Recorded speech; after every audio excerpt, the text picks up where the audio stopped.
Bapak Ibu, Saudara-saudari yang terkasih dalam Yesus Kristus, kembali bersama dengan saya, Romo Petrus Yuniarto CP. Pada hari ini kita akan merenungkan Yesus mendapat godaan dari setan. Ada 3 hal yang ditawarkan oleh setan, yaitu hawa nafsu, kesombongan, dan juga kekuasaan. Ini merupakan 3 hal yang apabila manusia tidak dapat mengendalikannya, manusia akan terseret, manusia akan termanipulasi oleh tipu daya si setan ini. Bapak Ibu Saudara-saudari yang terkasih, apa yang dilakukan Yesus selama 40 hari, 40 malam, yaitu berpuasa di padang gurun, itu merupakan suatu tantangan yang sangat berat. Ketika manusia menjalaninya, pasti ada kelemahan dalam diri sendiri. Dan kelemahan itu timbul ketika mempengaruhi daging, sehingga kita dapat terpengaruh akibat dari keinginan dan suatu hasrat yang ingin manusia puaskan dalam diri sendiri. Namun Yesus melakukan kebalikan. Yesus justru menentang keinginan-keinginan daging itu. Mengapa demikian? Karena Kristus mengikuti kehendak Tuhan. Yesus menghendaki bahwa apa yang dilakukannya nanti itu tujuannya untuk persiapan dalam karya, dalam mewartakan kabar gembira, kabar keselamatan kepada manusia.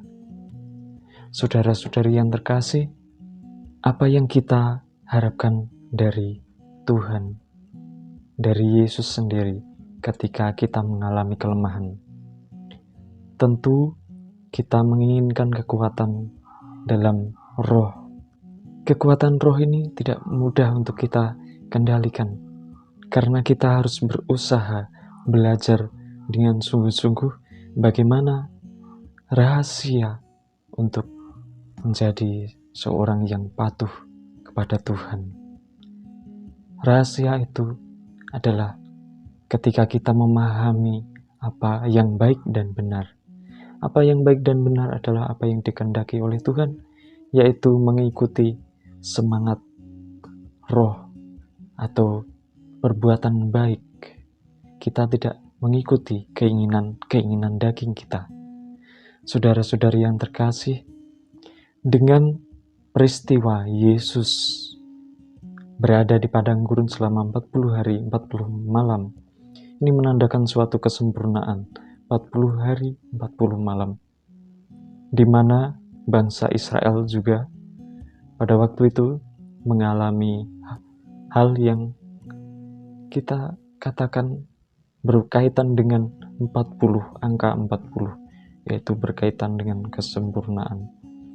Yang Yesus harapkan adalah kesempurnaan dalam hal menyelamatkan manusia, karena Yesus benar-benar sempurna karena kasih-Nya kepada Tuhan, karena kasih-Nya kepada sesama. Bapak Ibu Saudara-saudari yang terkasih, apa yang dilakukan Yesus ini mendidik kita untuk taat kepada Tuhan. Dalam masa Prapaskah ini, kita kembali diingatkan akan pertobatan. Karena pertobatan itu tidak mengikuti ketiga hal tadi, yaitu hawa nafsu, kesombongan, dan juga kekuasaan. Ini yang kadang melemahkan setiap pribadi manusia, karena manusia kecenderungannya mengikuti ketiga hal itu. Ketiga hal itu dapat kita minimalisir dengan cara kita terus-menerus mengenal Yesus Kristus. Kita terus-menerus untuk mengikutinya lebih dalam, memaknai hidup dan mengaitkan apa yang Yesus kehendaki dengan kehidupan yang saat ini kita jalani. Kita mengaitkan, menggali makna yang dalam kehidupan kita. Bapak Ibu Saudara-saudari yang terkasih, pengalaman Yesus ini menjadikan Dia sebagai penyelamat karena kasih-Nya yang benar. Kasih-Nya yang begitu luar biasa kepada kita semua. Karena pengorbanannya ini menandai bahwa pertobatan itu harus dilakukan dengan sempurna. Kecenderungan manusia masih mengikuti kecenderungan yang kurang baik, tetapi kita diajarkan oleh Yesus cara yang dapat kita lakukan, yaitu dengan mengendalikan diri. Lalu Yesus sebagai satu-satunya penyelamat yang membenarkan. Bacaan pertama di mana Adam sebagai penyebab dosa asal, itu menjadi berpengaruh kepada kita semua, kepada manusia, bahwa kita mendapatkan pengaruh dosa asal. Tetapi karena Yesus Kristus, semua manusia diselamatkan. Manusia mendapatkan rahmat karena rahmat belas kasih Allah itu lebih besar. Rahmat belas kasih Allah itu lebih tinggi daripada tadi kedosaan. Hanya karena satu orang berdosa, semua orang ikut berdosa. Tetapi hanya satu orang manusia, yaitu Yesus Kristus dan Tuhan, ini menjadi penyelamat. Maka semua orang dapat dibenarkan. Bapak, Ibu, Saudara-saudari yang terkasih, kiranya pertobatan ini menjadi pertobatan yang sungguh-sungguh mengena dalam diri sendiri dan orang lain. Kita mempunyai kesempatan pada masa Prapaskah ini untuk kembali melihat diri sendiri, melihat kesalahan, dan memperbaikinya. Ini adalah kesempatan bagi kita, di mana ada kelemahan-kelemahan itu, sehingga apa yang kita alami itu akan menjadi sebuah tantangan bagi kita untuk memurnikan diri. Pemurnian diri perlu dilakukan untuk meneguhkan tingkah laku kita, meneguhkan segala hal yang berkaitan dengan pekerjaan kita. Namun yang pasti harapan kita harus didasarkan pada Kristus.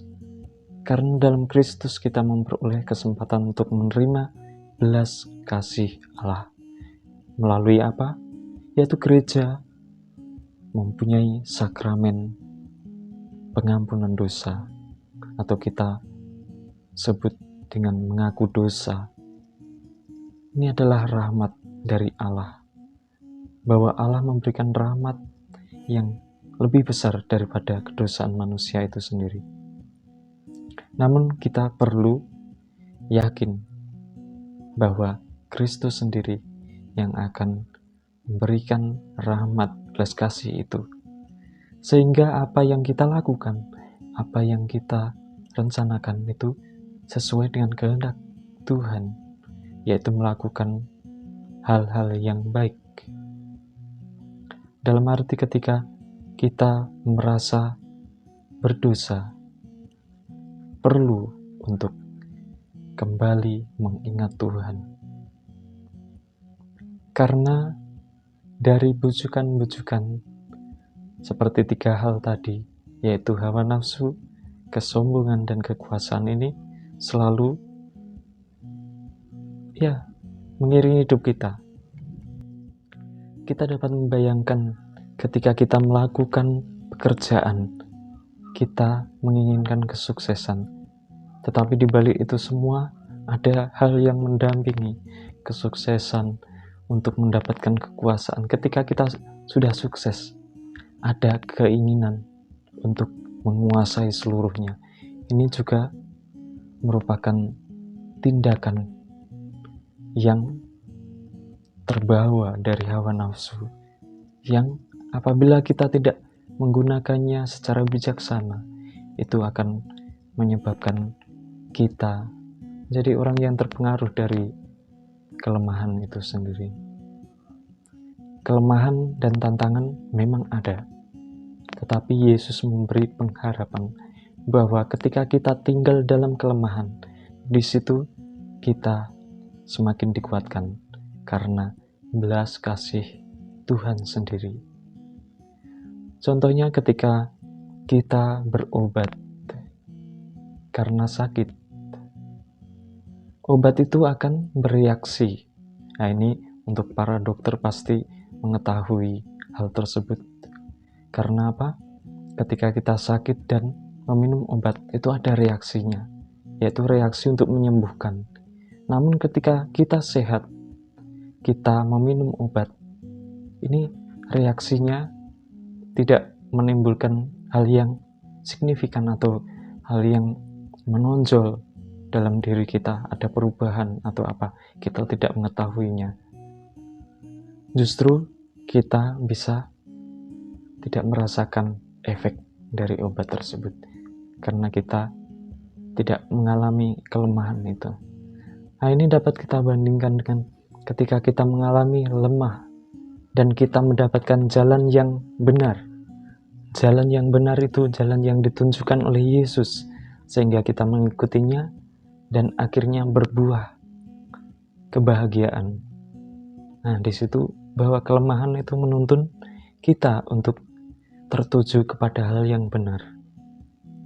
Ketika mengalami sakit dan disembuhkan, ketika mengalami kelemahan dikuatkan. Ini menunjukkan bahwa kita memperhatikan, mempunyai harapan bahwa Yesus dapat menuntun jalan hidup ini. Walaupun dalam kelemahan, Yesus menunjukkan bahwa dengan tunduk kepada Allah, dengan tunduk kepada Tuhan, kita semua mempunyai rahmat. Kita semua mempunyai buahnya, yaitu keselamatan itu sendiri yang membahagiakan. Saudara-saudari yang terkasih, kita diingatkan akan terus waspada terhadap godaan-godaan itu. Sehingga apa yang kita alami nantinya akan memberikan jalan yang benar, memberikan jalan yang lurus sesuai dengan kehendak Tuhan itu sendiri. Dalam karya kita, semoga kita semakin disemangati untuk melakukan karya baik. Semoga Tuhan memberkati. Amin.